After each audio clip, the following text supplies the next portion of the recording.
Now, the Democratic Alliance is heading to the North Gauteng High Court today to challenge the new quotas for employment equity. The DA argues that the new quotas will cut hundreds of thousands of South Africans out of employment. The National Employers Association of South Africa are also adding their voice to the opposition of the new Employment Equity Amendment Act and its regulations, while Labour Federation COSATU says it's dismayed by the DA's stance. So let's have a conversation, and we're joined now by the CEO of the National Employers Association of South Africa, Gerhard Papenfus, and also COSATU Parliamentary Coordinator Matthew Parks. Great to have both of you. Thank you very, very much for your time. Hello, Leanne. Hello, Matthew. All right, so Gerhard, let me begin with you, because you've added your voice now to the DA. I'm not going to reiterate what they are putting before the courts, but if we look at what you're calling this, you're calling the quotas draconian and anti-growth. But if we look at some of the facts, and the facts basically saying, Stats SA's latest quarterly labour force survey shows black South Africans make up over 80% of the working age population, yet hold less than 15% of top management posts. How do we justify your position when stats, the reality on the ground is like that? Leanne, yeah, thank you. Well, not only do we add our voice to them, we are also on our way to court. We are lodging an urgent application, and we will also lodge an application that will eventually end up in the Constitutional Court.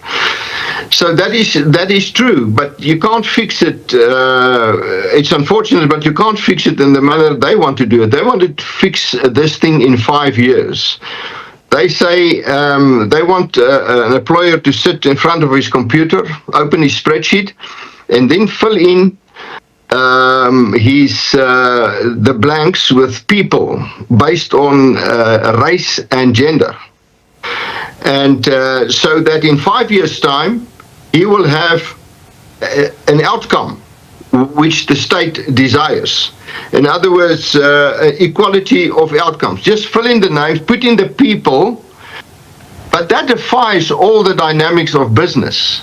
You see, the state has done that. The state fully complies in terms of all these. I think they're over complying, and so the SOEs. But all of these institutions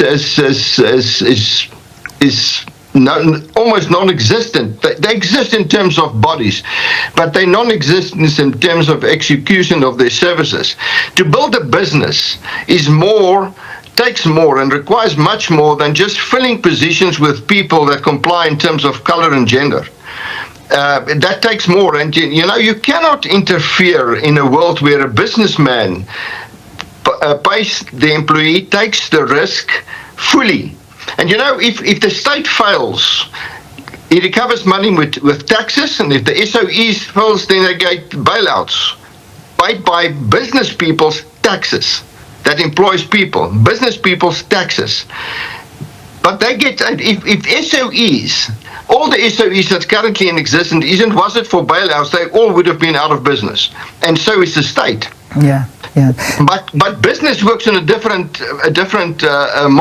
formula, and we can only appoint on merit and not in any way take color of a person's skin into consideration. So this is not I don't want to employ a certain person of a particular color. I say no, I will not take into consideration color. Okay. When I employ. All right, I'm going to come back to you, but I want to bring Matthew into this conversation. So quite a few points raised from Gerhard in this, Matthews, but, and one of the big ones, of course, is basically box ticking over merit. And I think, to summarize very much so what Gerhard is saying, is pretty much so that. So how do we go about balancing the need for redress with the risk of unintended consequences? Like tokenism or further division in workplaces, because this is a reality. Good morning, thanks for having us. Look, I don't think the issues are exclusive. I think number one is to recognize where we come from. 3.5 centuries of deliberate institutional racial gerrymandering, that black people, colored people, Indian people, women were denied opportunities. That is a fact of law, as a fact of history. And as a consequence, you look at the Stats SA report, you look at the Commission for Employment Equity report, it shows you that in the private sector, over 55%, 60% in the banking sector, the retail sector, the mining sector, the insurance sector. All of those positions at the top management are held by white men. So over 60%, yet white men like Gerhard and myself constitute about 4% of society. That's not a sustainable indicator of 31 years into democracy. The very reason why government has got to put in place laws in response to the demands of society, because we do live in a democracy, the views of society must carry through, is because the private sector has simply failed, because employers have simply failed. And I think let's demystify the employment equity targets. For 30 years, it was basically a call to employers to try to embrace non-racialism, to allow all employees, black and white, the full opportunity of meeting the potential. And I think if you look at the stats, 30 years into democracy, we have not made significant progress in that regard. So the targets, the amendments in the 2023 Act are very modest, to be honest. It says over 5 years, can you try to move from 5% of African women to 10%, from 4% of colored women to 3% to 7%. They're very modest targets. You look at them. If you look at the targets, none of them equals 100%. So it's a myth to say a single person will lose their job. They won't. But they're just saying, can you make some progress? It's not expecting over 5 years that all of a sudden workforces will be 100% reflective of society, but we do need to see some progress, and albeit it's very modest progress. Also, the thing is not rigid as the DA and others would like to falsely claim. If, for instance, an employee can't find a nuclear scientist who's of Indian woman, for example, it's fine.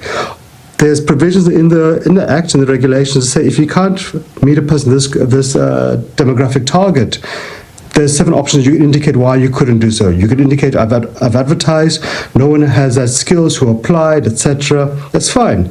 The law is not rigid. It's just simply saying, can you do a bit better? Can we change the culture of society? But I also would hope to say that the argument of Nyasa colleagues that the reason why the state's in a crisis is because we've appointed black people, I hope that's not what they're saying, because that's a very dangerous argument to make.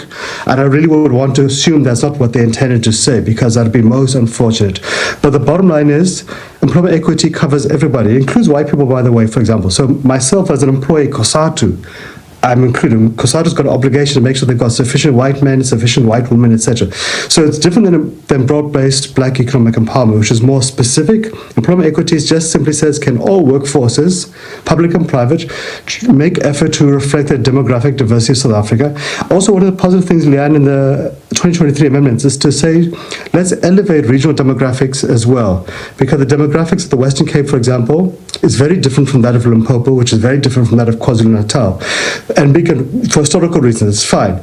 But it helps to be more inclusive, helps to give us more space for employees to be more agile. The other critical amendment, Leanne, is that SMEs, who I think is the majority of NIAS's body, those who employ 50 and less, are exempt from having to submit annual reports to ease the burden on a restaurant owner or on a corner shop who doesn't have a significant HR to do all the reporting. So trying to ease a little bit on the pressure from the business side. And then maybe lastly, Leanne, one of the positive things too is to say that if you want to do business with the state, you should have a compliance certificate that you as an employer are in compliance with the Employment Equity Act, the Minimum Wage Act. And this is a wonderful thing, trying to incentivize good behavior, to encourage those employers who embrace the law, who embrace progressive labor practices, and of course to discourage those who choose not to do so. Okay. But I think it's trying to respond positively, and I think that's why many businesses, in fact, have actually said they embrace this, because I think this is a fair and it's a common sense compromise. So, Gerhard, let me come back to you now, because I imagine you have a lot to say about this, but I want to try and keep this focused in terms of some of the utterances that have been made, and particularly with regard to the DA, making statements that something like this is going to cost South Africa hundreds of thousands of jobs. Is there any evidence that this is going to in fact cost hundreds of thousands of jobs? How is it by putting this in place, making it work properly and efficiently, that this will cost the jobs? Do we have any facts that we can talk to these claims? Leanne, when you decide as a young person to become an entrepreneur, one of the reasons you do that is because there's this entrepreneurial drive there, this free spirit, that you want to go and do your thing in the manner you want to do it. You want to grow a business in the manner you want, your unique way, and you want to employ the people that you want. That's crucial, because business culture is perhaps the most important thing that make business succeed. Business culture. Now, if you ask me what is business culture, I can't actually say to you. If somebody says, what's your culture? I say, no, ask somebody that observes me. He will tell you what my culture is. That is business culture, but you get places where things work. When you start tampering with that thing on the basis of race. Now, let me interrupt myself here. If you interview a person, two persons, a black person and a white person, then you don't select on the basis of race. You are a fool if you do that. You select on the basis of ability and attitude. And if you talk attitude, many of these things are subjective measurements. But it is the right of the employer to make that subjective call. Yeah. He can say, this is what I want.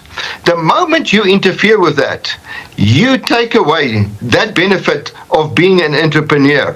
And we say, government, do not interfere in this manner in the workplace. Please don't, because the moment you do, you are going to just make this thing very unattractive. Yeah. And secondly, you're not going to go over beyond 50. Unfortunately, that 50 threshold, most probably, and that's my prediction, will be lowered at some point. Yeah. So businesses will make themselves smaller in order to stay below the 50 threshold. So, Gerhard, let me bring you into. Let's be honest with each other, because when you are sitting and you're interviewing people for a job, it doesn't matter. Honestly, it doesn't matter. Inside individuals lies a bias. You're going to look at a fellow young Afrikaans male, and you are going to see the culture of your company within this young Afrikaans male, as opposed to having a young, qualified black male sitting in front of you, or a black woman. And this, unfortunately, is human nature. And if there isn't a law to govern something like this, how are you ever going to change the trajectory of the face of business in South Africa? Okay, my head of media, I'm talking about my organization, is a black lady. She's appointed on merit. At my head office, lawyers, black. In some of my offices, the majority of people are not white. How did they get there? Purely on merit. Purely on merit. So if I see a person and I see the qualities in that person, I will appoint, because I'm stupid if I don't do that. I cannot let good quality go. But I'm not going to sit with a spreadsheet and say, you know what, I'm going to take the second best. If the best person is white, unfortunately, I'm going to take that white person. I tell you why.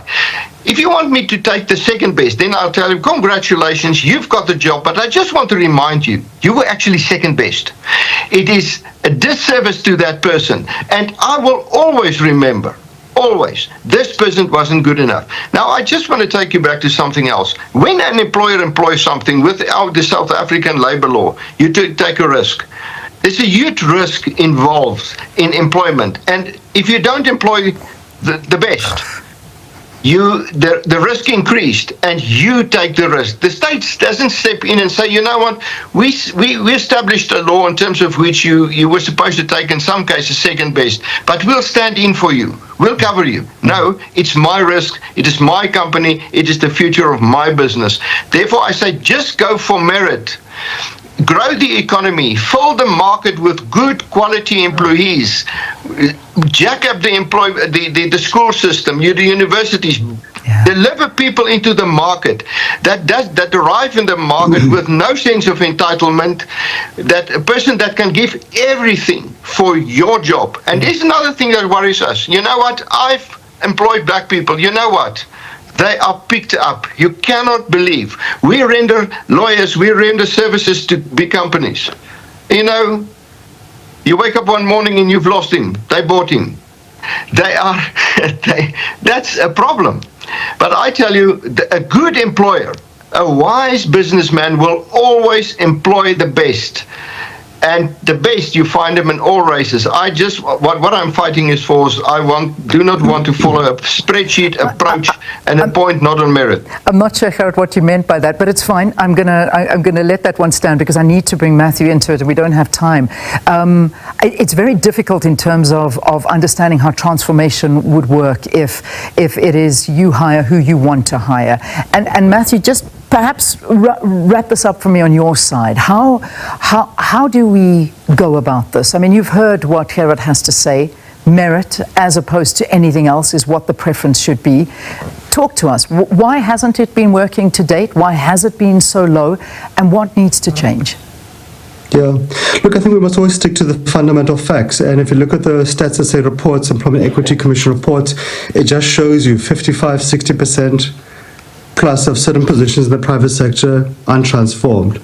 And for 30 years we've relied upon voluntary commitment to non-racialism, to creating an equal opportunity society, so to speak. And many employers, not all, but many, have simply failed. So this is just simply empowering the minister to say, look, we've gone this road for 30 years, we need to do a little bit better. Here's a very initial, modest nudge in the right direction. No one is saying you don't take the best person, but simply saying you have a black person and a white candidate. Both are strong. Both take the black person if your target says you're shortage of black people in that company. But also can equally say, if you're a shortage of having white people, you must also then appoint white people. So employment equity includes every single South African, black and white, male and female, person with disabilities, person without disabilities. But the fact is, if you look, for example, at people with disabilities, which is about 8 to 10% of society, most workplaces don't even have 1% of the staff being people with disabilities. So if we don't nudge employees in the right direction, then we're going to continue to remain the most unequal society in the world. We can't leave everything simply to the call of employers, because some employers simply cannot embrace a non-racial society.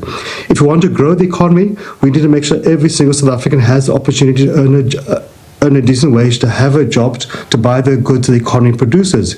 But if we continue to be a society where the top high-paying jobs are for white-only people in reality, and the bottom jobs are for African and coloured, largely women people in reality, then we're going to remain the most unequal society in the world, and that's going to create a distorted economy, because people who are paid poorly can't afford to buy the goods this society requires. But if Gerhard says he embraces this vision, then why is he having a heart attack? Because the law just simply says embrace a non-racial concept, give everybody equal opportunity, including black people.